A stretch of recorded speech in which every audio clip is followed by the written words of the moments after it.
Good morning to one and all, and it's indeed a pleasure and privilege to be part of this national webinar series, uh, which is on interdisciplinary field in the humanities today, in the higher academia. Cultural studies, as you have aptly discussed, and you have been discussing it for the last couple of days. So it is indeed a kind of transdisciplinary and cross-disciplinary formation in the present that has transformed the academic world throughout the globe. Uh, as you have already seen, it is an interdisciplinary and multidisciplinary and often anti-disciplinary kind of a field where you have a self-critical kind of evaluation of the disciplinary formations and the boundaries of the knowledge realms are concerned. So, cultural studies has become one of the most popular inquiries or fields of inquiries, which is a conglomeration of various perspectives and various theoretical formations of the present. As you have already analyzed, it utilizes a variety of contexts and themes and theoretical and methodological perspectives and insights from various disciplinary formations, from history, from sociology, from geography, from literature, from ethnography and anthropology, and so on and so forth. Even the empirical sciences are being used, and there are parallel formations within the empirical sciences also. For example, in physics and also in genome studies and other allied kind of empirical research and knowledge formations, you have the methodology and perspectives, the theoretical insights of cultural studies are being utilized widely today. So, in the context of English studies or in English language and literary studies, which has already transformed into a kind of cultural studies throughout the world, in the higher academia in particular, in various universities of the world, from the turn of the century, or at least from the 1980s and 1990s. You have cultural studies revolutionizing the English departments in many parts of the world. In most of the leading universities of the world, the old English literary studies have given way to what you call the new cultural studies, or studies in literature and culture, or studies in English. Even in some of the state universities in Kerala, the traditional English departments are being transformed, and even Malayalam departments are being transformed, or language and literature studies departments are being transformed into departments of literature and culture, or at least departments that are sensitive to the new developing diversities offered by cultural studies. So, in simple terms, as you know, it is nothing but the study of culture at large. Cultural studies is nothing but a new interdisciplinary formation that looks into the nuances of culture and, of course, literature and language associated kind of social formations. So, it takes from the old literary studies, and it gets into more sociological and historical and political and geographical and anthropological kind of dimensions of literature and culture. It has its origin in modern times, of course, in the British Cultural Studies School. We know about the post 1950s development of the British cultural studies legacy in Britain. Could you please switch off that microphone? Yes, good. So, after the World Wars, especially after the Second World War, there was a drastic change in society and polity and in academics and higher education, in particular in Europe, especially in Britain. And as a result of the post-war self-critical re-evaluations that happened in United Kingdom in particular, there was a rise of the working classes, and there was a democratic revolution that was happening in Europe and in Britain in particular.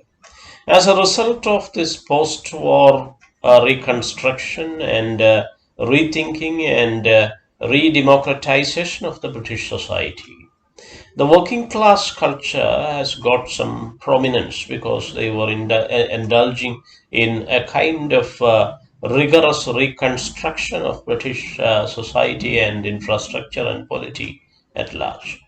So, as part of this renewed egalitarian or democratic tendencies in the British society, the working class culture got prominence, and the people of the working classes, they began to enter into higher academia, like what happened recently in India after the Mandal and the Masjid revolution.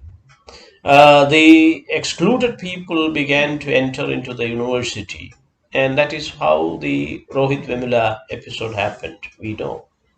So likewise, the children of the working classes in Britain, as in contrast against the deeply entrenched caste system of India, you have the class system in Europe and in Britain in particular. You have the traditional division of the conservative and the labor in Britain. So the Labour Party members and the working classes and their children got into the arena of public education and public universities and higher education and research and so on and so forth. So their entry into public sphere and public education created a relook and a re-evaluation of the literary and cultural traditions of Britain. And then they created a new kind of discipline, a new approach to the study of literature and culture and contemporary culture, which was denied a kind of place in the traditional system of values and in the traditional system of pedagogy in Britain. And they recreated and reimagined and refashioned the children of the working classes in particular. Children like Raymond Williams, for example, who was the child of a common railway employee of the Welsh land. He was from the Welsh. He was born in the Welsh territory as the son of a railway yard worker. So the children of the labor, the children of the working classes, they began to enter into higher education, into the Oxford and Cambridge traditions, which was a kind of fought for the nobility and aristocracy till then, till 1950s, till the end of the war. These Oxbridge traditions and the university system in Britain were exclusively reserved for the elite in Britain. So the children of the subaltern, the children of the common people, the working classes, they entered and they revolutionized the scene. That's what you see in the rise of the British cultural studies as a working class resurgence in Britain, because it was a class-ridden society. The working classes, especially the proletariat, the lowest rung of the proletariat, the lumpen proletariat, if you use the term from Frantz Fanon, the lumpen proletariat and the lowest disorganized workers and the lowest strata of the peasantry, the rise of the peasantry in India, the Sikh farmers, their siege in Delhi. We are witnessing the unprecedented kind of struggle, the 3 months long struggle in the long winter, the harsh winter of Delhi. So likewise, the working classes, they have made a siege of the array and fought the sacred sanctorum of culture in Britain, and their revolutionary reformulation of culture as democratic, as popular culture, as contemporary culture, not just the elite culture, but critiquing elite culture and contestation of culture happened in Britain in 1950s and 60s. And as a result, there was a renewed pedagogy, there was a renewed curriculum, there was a renewed a canon also, the canon or the battery of texts that was also reformulated and recreated and deconstructed and reconstructed by the working class people, the voices from the bottom of the British society. So that's what you find as a socio-political undercurrent of the rise of British cultural studies, pioneered by Raymond Williams and Richard Hogarth and E.P. Thompson in particular. These foundational figures, they have contributed and pioneered to the rise of British cultural studies as an academic discipline, an interdisciplinary discipline that deconstructs the barriers of narrow disciplinary boundaries like the Chaturvarnya of India, like the watertight compartments of the Varna system, the Varnashrama Dharma of India. The knowledge disciplines were separated by the elite logic in Europe and Britain. Something you call philosophy, something you call history, sociology, geography, anthropology, and these are considered, even today, these are considered as watertight compartments by the traditional and orthodox critics and educators who are ruling the field. But the insight of the people, the insights and inputs of the underclasses, the underbelly of Britain, the working classes of Britain, they came together and they have reformulated it into a mixing up of various disciplines and a mixing up and a scrambling of various subject formations in the higher academy. So they have reformulated it in order to include something called a popular culture into the array or into the study of culture. Into the discipline of cultural studies, they have included something called the so-called mass culture. Till then, till the 1950s, the culture of the people was denigrated and looked down upon, and it was not considered as worthy of critical analysis and academic study. So that's the tradition that we find in Britain and Europe in particular, whether it is in continental Europe or in Britain, especially in the modern times, especially during and after the Industrial Revolution of the 19th century. Culture was seen as a minority privilege. Culture as seen as a minority culture of the elites or nobility in a particular field of inquiry. So culture of the people, culture of the working classes, cultures of the subalterns were denied the very privilege of being a culture. So culture was very narrowly defined by the British elitist critics and thinkers and literary historiographers and historians in particular. That's what we see in 19th century Victorian writers like Matthew Arnold. You had the whole debate of culturalism or high culturalism in Britain related to Matthew Arnold. So in modern times, it is Matthew Arnold who defined culture in a very narrow and strict and parochial way as the best that has been written and taught.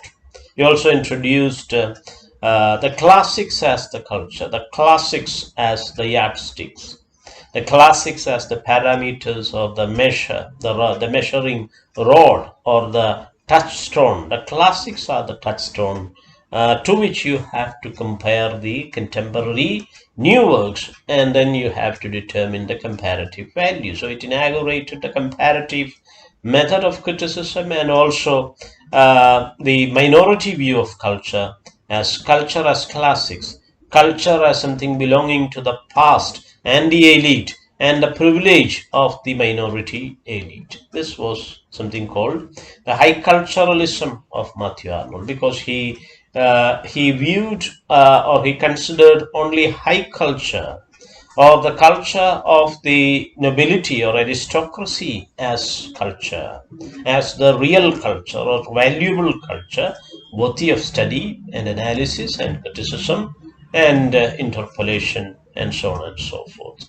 And he denied the value, cultural value, to the so-called mass culture, massification of culture, which is a key word in cultural studies later, related to media studies and all. So, culture of the people was considered as unworthy, uncouth, less civilized, and less sophisticated, and having lesser aesthetic kind of qualities and philosophical kind of depth. And in all respects, the cultures of the people or the subcultures of the various ethnic groups and minorities in particular of Britain itself, like the Welsh people from whom Raymond Williams emerged. So the Welsh or the Irish, the Irish question, the Irish cultural rebellion from at least from the Middle Ages in Britain. And intensified in the modern times in the struggles of the IRA and the Irish Republic. That traditions, the other traditions, the alternative traditions, or the minority cultures, or the subcultures who are subject to the hegemony of the dominant culture in Britain, they were denigrated and they were not included in the canon or in the purview or status of culture. So that's why Raymond Williams had to reject and critique this tradition of the minority view of culture, that the culture is the minority privilege of an elite nobility, which is there in the high culturalism of Arnold, which is otherwise called Arnoldianism or Matthew Arnold's high culturalism. So this was the paradigm that was critiqued in the formation of British cultural studies in the 1950s and 60s after the war. And also, if you look at the philosophy of Europe, if you look at the continental philosophy, especially Kant and others, in the dialectical tradition of Hegel and all, and in the aesthetic kind of philosophy that was formulated by Kant in particular, you find an obsession with beauty as the lasting and greatest value in literature and culture, in arts in general. So Kant tried to mystify beauty. Kant tried to further aestheticize and further exoticize and further fetishize the notion of beauty. And this is called Kantian aesthetics. Kantian aesthetics also tried to evade questions of history and reality, and social reality in particular, and the struggles and the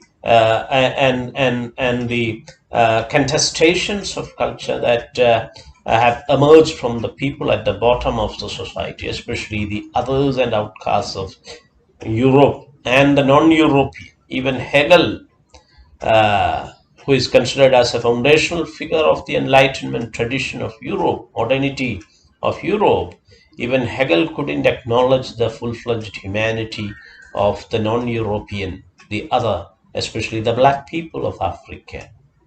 George Lamming, a Caribbean novelist himself, has critiqued Hegel for it. Even Edward Said, for example, who came from Palestine, the Palestinian American critic Edward Said, later in the formation of post-colonialism, which is again part of the cultural studies agenda. You have post-colonialism, you have post-structuralism, you have feminism, Marxism, even postmodernism in the philosophical kind of interdisciplinary formation of cultural studies.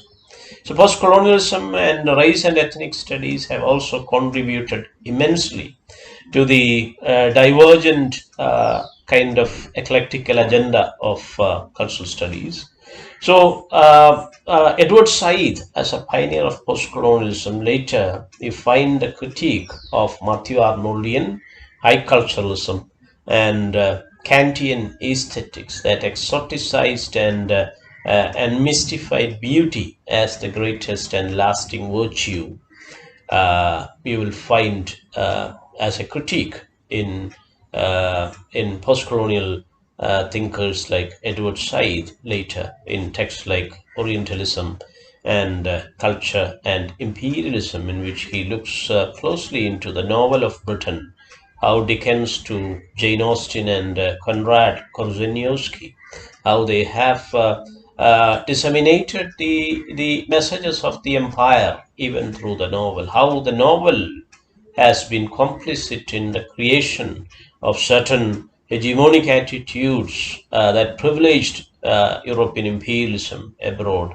That's the concern of the work by Edward Said. So Edward Said in particular, he provides a scathing criticism of what you called Kantian aesthetics that privileged beauty over cultural reality and diversity and the struggles of the people, and Matthew Arnoldian high culturalism that privileged the noble or elite culture as the culture, as the canonical culture or the standard in his touchstone method and comparative criticism. So cultural studies is basically a critique of Matthew Arnoldian high culturalism and also the Eurocentric and elitist aestheticism of European continental philosophy at large.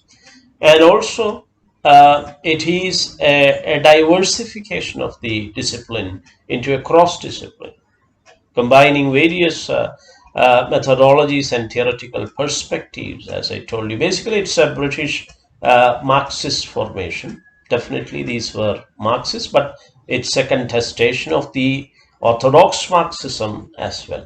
Basically, it is Marxist because Raymond Williams began as a very working class figure and a furious Marxist. By reading Marx as a young boy, he began his struggles. And he wrote about the novel, the democratization that has happened in British society. He talked about culture and society. He imagined a long revolution in the there he breaks the stereotypes of Marxism, especially the orthodox form of base and superstructure Marxism. So Marxism was concerned with class and class struggle and the economic category of class. That is called the base and superstructure Marxism, the orthodox or conventional Marxism. Everything is determined by the economic base and the class position. And only when the economic base is changed, the superstructure, the ideological structures like the other social stratifications, the religious aspects, that of the gender and sexuality and language and caste and religion, all these superstructural elements will naturally and normally change in course of time. This was the postulation of classical Marxism, or the old form of orthodox Marxism. But this collapsed during the classical fascism in early 20th century in Italy and Germany. In Europe, at the heart of Europe, in between the wars, after the First World War and between the Second World War, this theory collapsed because it was not a class struggle, or it was not an economic problem that caused the wars. It was caused by ethnic and nationalistic and linguistic and other so-called superstructural causes.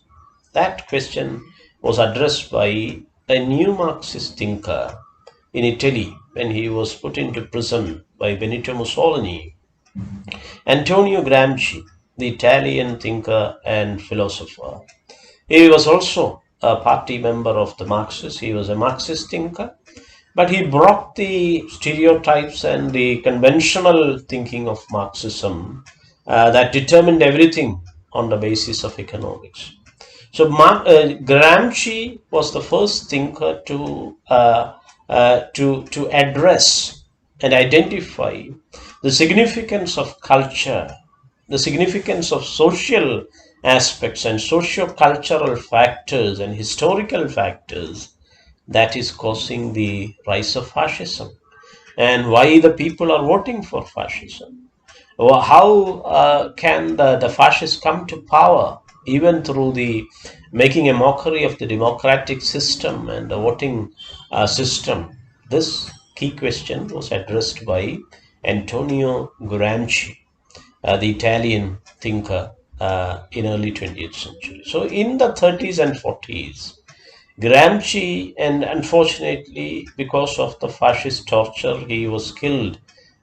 He perished in the prison house of Mussolini. But fortunately, he could write down his thesis, which is smuggled out, and later it was published in Italian and later translated into modern European languages, into French, English, and German. Then it became a huge success. That happened in the 1950s, especially the popularization of Antonio Gramsci's prison notebooks, in which he formulated a new theory of society and culture as in confrontation with fascism.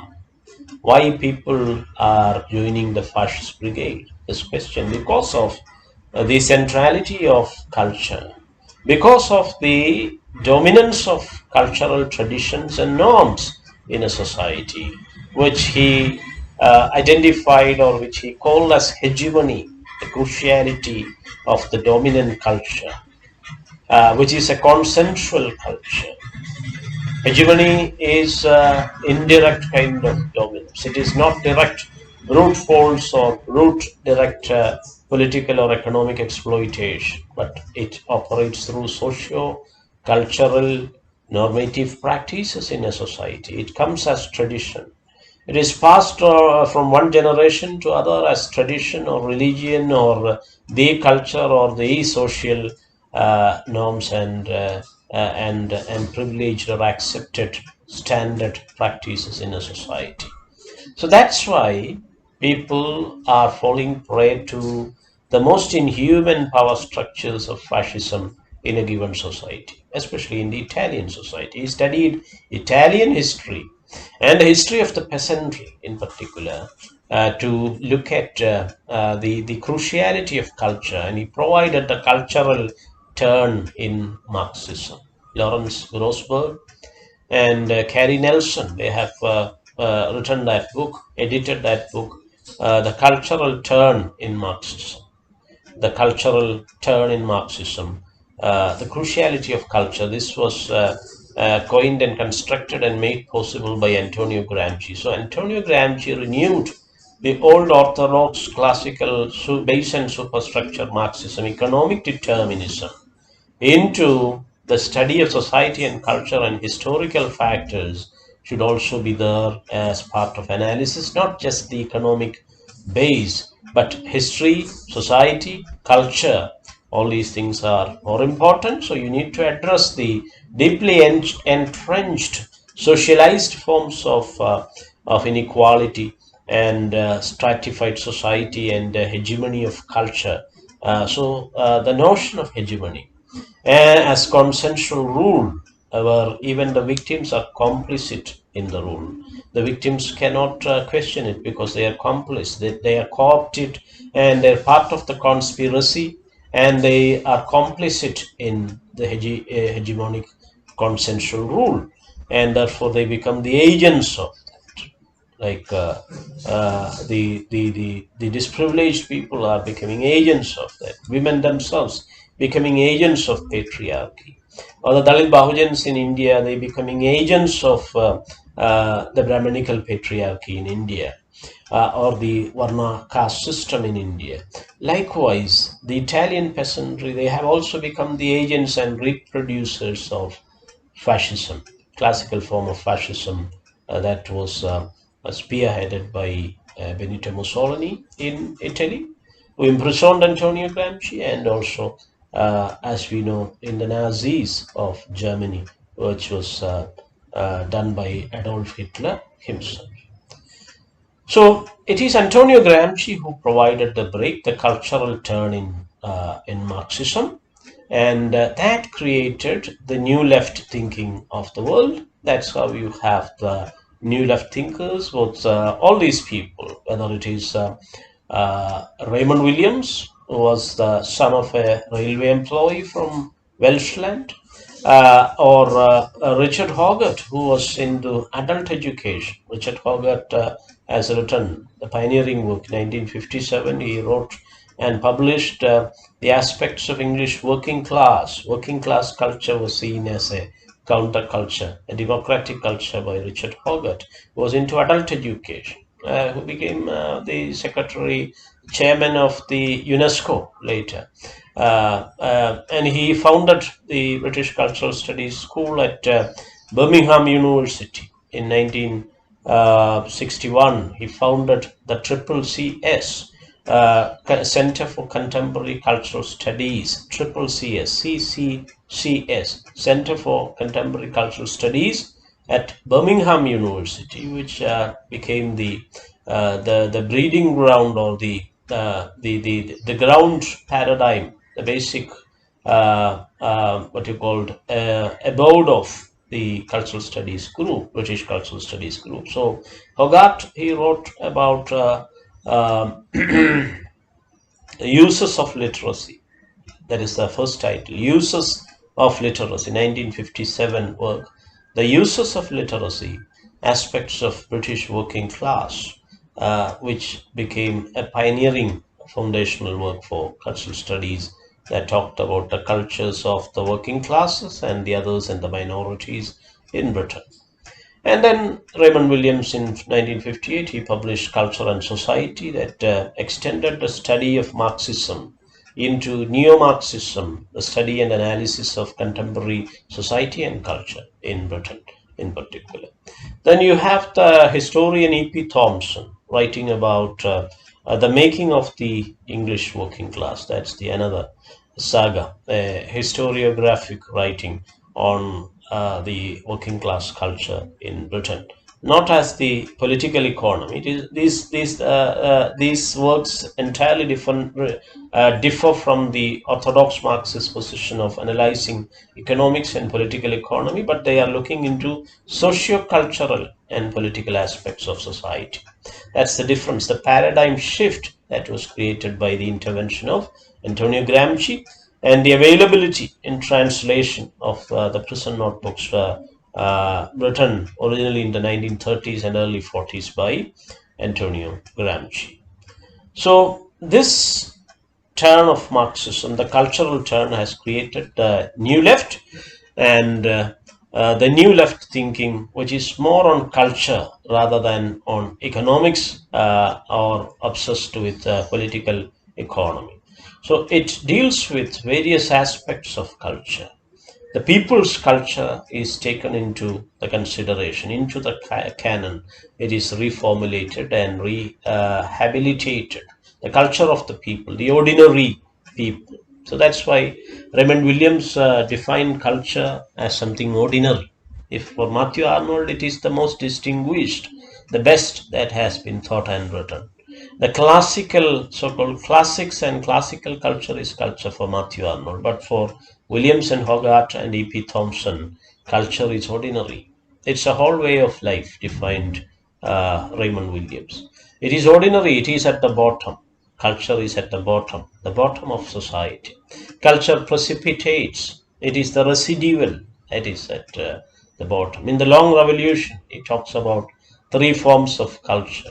The dominant culture, of course, the capitalist culture of Europe, the capitalist colonial bourgeois capitalist system of Europe, which is an exploitative, unequal system. So that is the deeply entrenched, rooted, dominant system of culture. Dominant culture is, of course, the bourgeois capitalist colonial culture of Europe.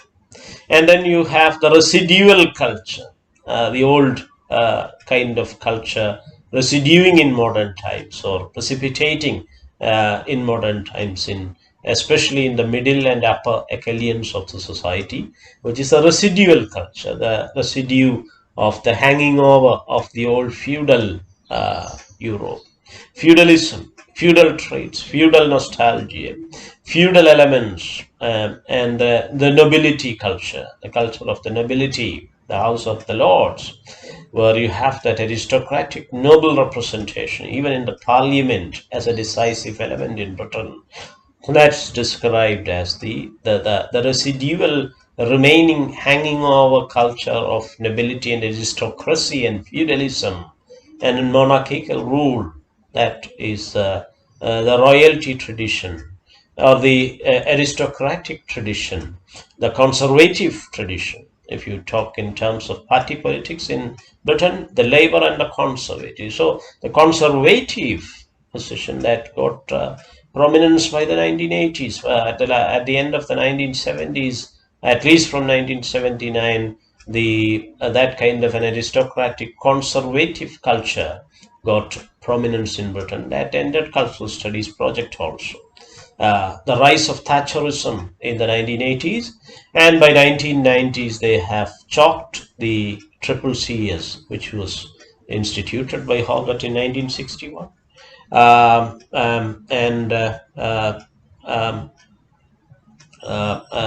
And later by 1971 it was his assistant and student Stuart Hall who became the director of Triple CS in 1971. From 68 onwards, Stuart Hall was leading it, because Hogarth was with UNESCO and other world organizations. So Stuart Hall, at least from 68, he was leading Triple CS, and in 71 he became the director, the formal director of Triple CS at Birmingham University, till 80s, 79, till Thatcher came to power. Stuart Hall, the Caribbean intellectual, the what you call the West Indian intellectual, the Jamaican-born black intellectual, Stuart Hall was at the helm of British cultural studies at Triple CS, but by 1990s, the Thatcherist regime, the neo-capitalist regime, the neoliberal regime of Thatcher, it chalked that Birmingham school, because they were indulging in so many groundbreaking, path-breaking criticism of the neoliberal, neo-capitalist state of the conservatives, led by the Conservative Party in Britain under Thatcher. So Thatcherism eventually killed, brutally mutilated and murdered the British Cultural Studies group and the dream, but that has spread to various parts of the earth even after that murder, premature murder by Thatcherism. It spread to various other parts of Europe, to French and Spanish territories, to America in particular. The cultural materialism that was founded by Raymond Williams in Britain, you have the equivalent in America as New Historicism. So anyway, cultural studies has spread to various higher academias all across the world, especially to America and various parts of South America and Asia, and various parts of Africa and the post-colonial world. And it has transformed itself into the most popular and the most what you call vibrant and dynamic and favorite kind of practice as far as the young researchers and students and youth cultures and the resisting activists are concerned throughout the world. This is the brief history of cultural studies that we need to remember. And we also need to remember the kind of paradigm shift that was caused by the cultural turn in Marxism, pioneered by Antonio Gramsci. So Antonio Gramsci's concepts like hegemony and subaltern, and the role of the intellectual in society, and the creation of the critical consciousness as part of higher education, are very important in understanding cultural studies, the methodology and philosophical or ethical foundations of cultural studies. So the notion of hegemony as something non-economical as something cultural and social. That is very key in providing the criticism against orthodox Marxism as well. And also the notions of Althusser, Louis Althusser, the French structuralist Marxist critique, his notion of the repressive state apparatus, his notion of what you call the ideological state apparatus, repressive state apparatuses, and ideology, the key role of ideology and the ideological state apparatuses.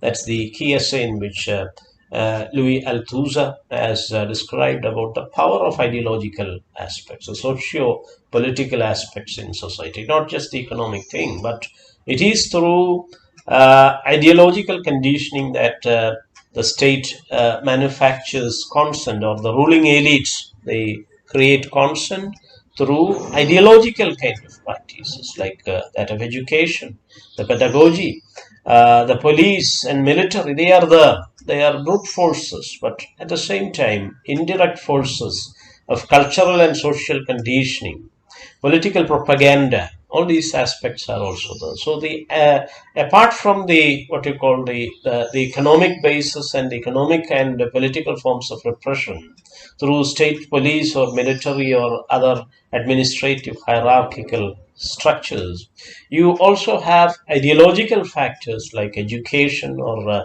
even religion, the church system, or the educational system, the school system. All these things are also conditioning the individual in a particular society according to the dominant ideology or the ruling ideology of the elites or the ruling classes in society.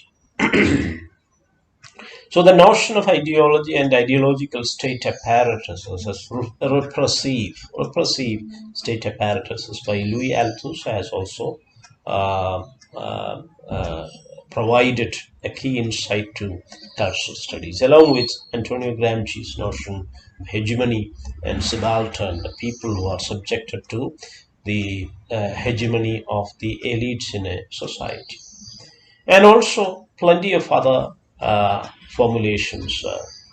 The notion of the cultural capital. Sociology is also very important.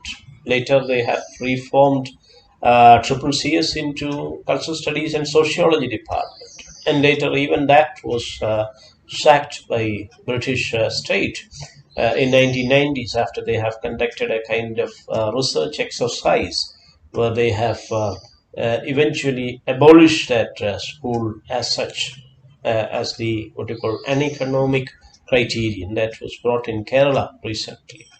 To close down schools, they have created a logic of economics. These are uneconomics. These are not rewarding or recreating, reproducing the money that is invested for education. Therefore, these are uneconomical, and therefore these have to be closed down or shut down. So that's how eventually the British conservative regimes, they managed to close down the Birmingham school. But as I told you, it has spread to various other parts of the world. The notion of cultural capital by sociologists, French sociologists like Pierre Bourdieu. Bourdieu has come up with the notions of capitals of culture. Not just economics is the only capital, as per Marx and Engels, as per old classical orthodox Marxism. You have the economic capital, the notion of the economic capital as central. But according to sociologists like Pierre Bourdieu, you have the social capitals and cultural capitals, educational capitals, and even symbolic capitals are there. Education is a symbolic capital. Education and investment in culture is a capital. The painting is a capital.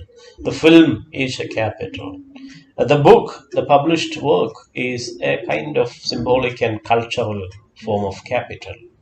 So, different aspects of the capital was explained by sociologists, French sociologists like Pierre Bourdieu, who also explicated the taste and sensibility in a society, a judgment of taste. That's the work in which he explained about all these new notions of culture and various aspects of culture, how culture manifests in society, and how culture is reproduced or culture is seen as a capital in a given society. It was explained by a sociologist like Pierre Bourdieu. Richard Stuart Hall was also a sociologist. Later, when Thatcherism destroyed the school, Birmingham School, he went to the Open University and took a prestigious honorary professorship at the Open University in Britain.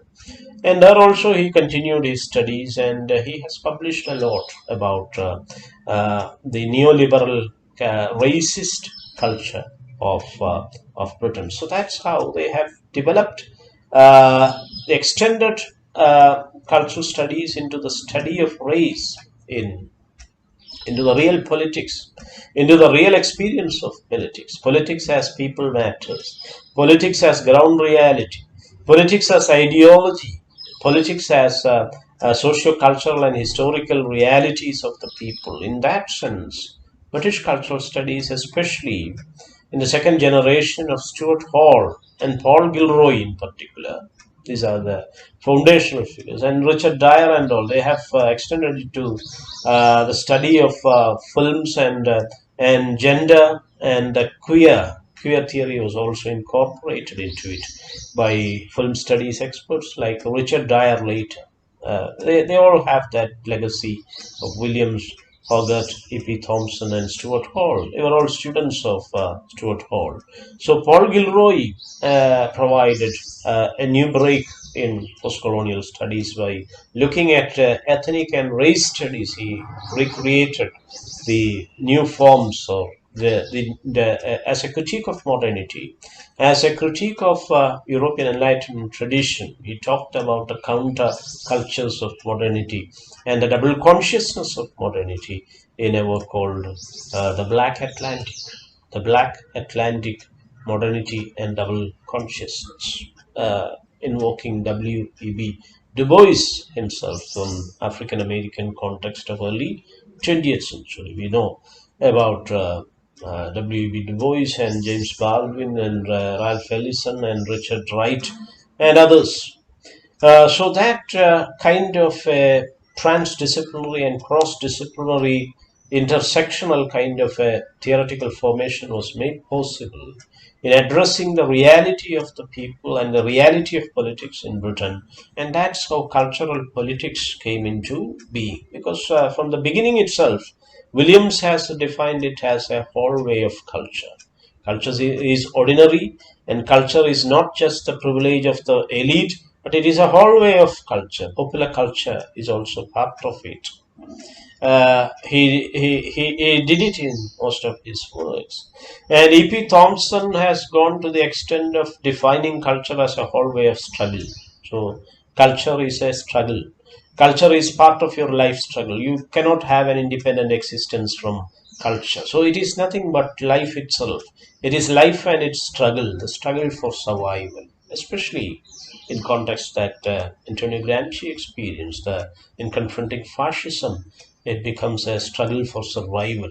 So culture as a site of struggle, culture as a contestation of the dominant, culture as an ongoing struggle against the dominant culture or the elite culture or the privileged culture or the culture of contestation was brought into the arena of cultural studies from the beginning itself. So in the 70s and 80s, in Stuart Hall and in Paul Gilroy in particular, you have issue of race and racism in Britain and Europe and America. How race is killing people in the streets, as we have seen recently in George Floyd's brutal, cold-blooded murder, or we are seeing that kind of caste killings in the streets of Kerala today. Anish of Tenkurishi in Palakkad was killed for an intercaste marriage. So, as class kills and race kills and caste kills all over the world, So race and gender issues were also brought into the arena of culture. So it became a contestation of culture and a dominant element of challenging the dominant culture that is there in cultural studies. So that's another crucial factor that I would like to point out and project in this lecture.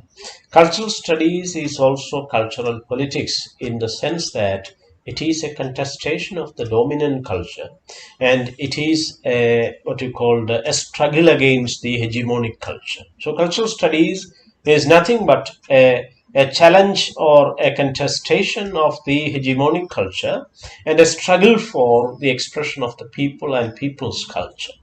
So that's why, whether it is in Britain, in writers like Stuart Hall or Paul Gilroy, you have a kind of furious fighting, a furious contestation of the dominant elite culture is there, especially the white supremacist, capitalist, patriarchal culture is being critiqued. And at the same time, you have rehabilitation and a renewed interest in the subcultures and the minority cultures, especially the cultures of black people and the other ethnic minorities like the Asian Britons or the Sino-British people or the Asian British people or the African American culture in America and the ethnic minorities and the Mexicans and the Latinos and other contested groups in America. So, a renewed interest in the cultures created by the excluded people, the disprivileged and the disenfranchised, the subaltern in history, you will find in cultural studies, especially after Stuart Hall and Paul Gilroy in the contemporary world in particular. It was there in Raymond Williams himself because he himself came from the Welsh background. The Welsh and Irish and Scottish and Cornish people, they were victims of the internal imperialism of Britain, the Anglo-Saxon conquest that happened in 7th and 8th century. So only after 8th century, the Anglo-Saxon, the English has become the national culture and language of Britain. Before that, it was the Celtic and Gaelic languages like the Cornish and the old Gaelic, the Welsh, Scottish kind of people. So Williams himself was from that Welsh margin, and the notion of the contested culture, the notion of the culture of the other, it was there in cultural studies from the beginning. So cultural studies is nothing but cultural politics in the sense that it is a contestation of the dominant culture. It is a challenge to the hegemonic culture. So challenging hegemonic culture is part of the inevitable part of the academic and ethical project of cultural studies. That is another great importance of cultural studies in the present, is that it is not just political.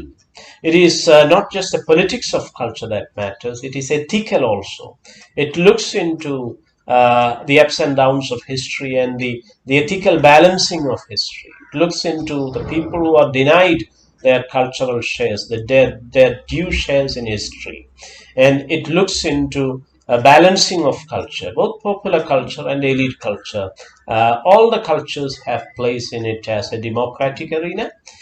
At the same time, you have a renewed interest at the culture of the excluded, the cultures of the marginalized, the cultures of the minorities, because it tries to critique the dominant culture or the hegemonic culture with a counterposing of the expressions and cultural articulations of the disenfranchised.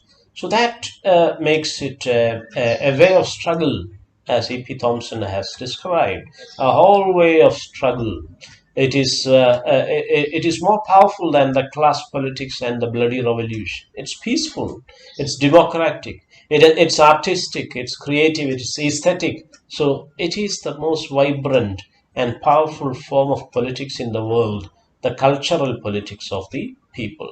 African American scholars like Cornel West, for example, who is included in Simon During's Cultural Studies Reader in the second version. You have the third version now.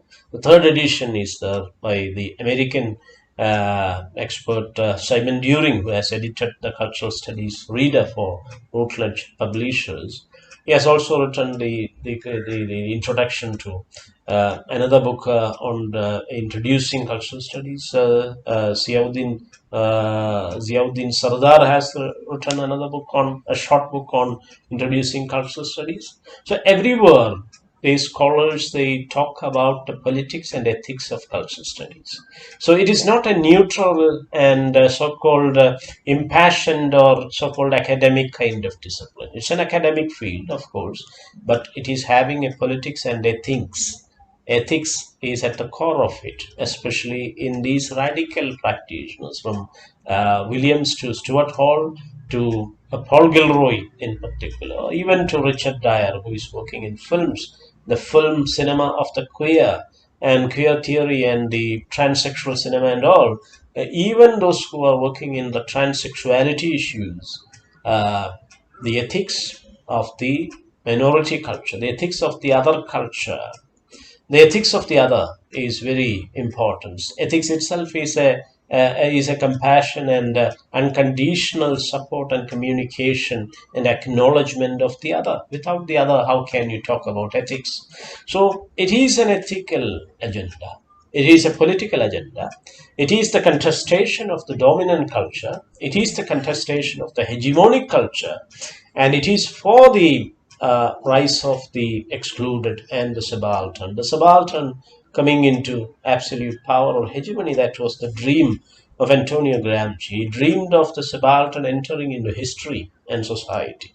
So that's the dream, the New Left dream, the New Left Review. It was also founded by Stuart Hall, we need to remember. Unfortunately, he passed away recently. In 2013, Stuart Hall passed away.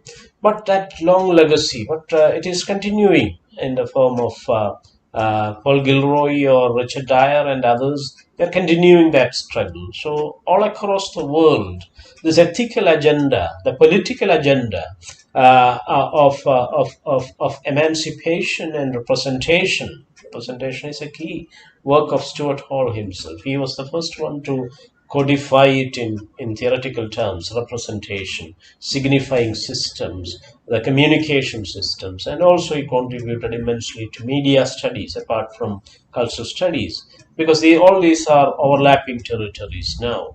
Media studies and cyber cultural studies. Now it is into cyber cultural studies and all.